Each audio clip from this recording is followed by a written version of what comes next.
When we started Deco all those years ago, it's really important to me that we did what we were telling other people and other organisations to do, fundamental to our credibility.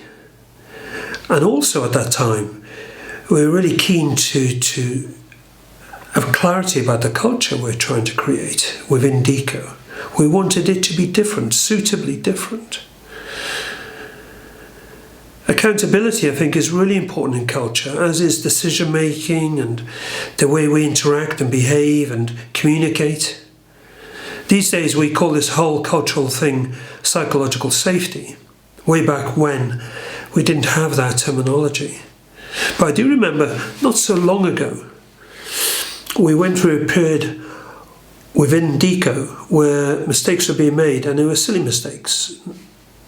Not very big mistakes, but silly mistakes. Mistakes that inconvenienced other people within the business.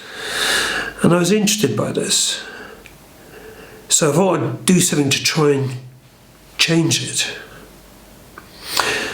So one day I put up a whiteboard and I marked it all up with different columns. So mistake was column 1, date was column 2, the impact column 3, and then the final column was the most important column, and that was learning, realization.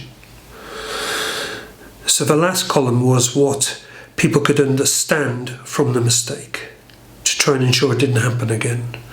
Initially, when I put the board up, people didn't like it. It was like, oh my gosh. They called it the wall of shame. So I was tempted to take it down because it wasn't a popular move, but I stuck with it and showed some leadership.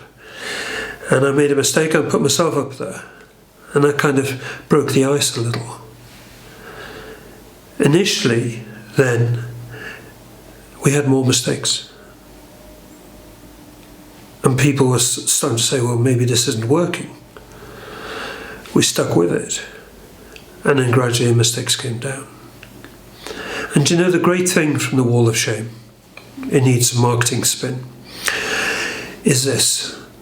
Instead of hiding mistakes under the carpet and pretending it didn't happen and hoping they wouldn't get found out, people were quite proud of the mistakes because they saw them as learning opportunities, something that everyone could benefit from, rather than, I did something wrong.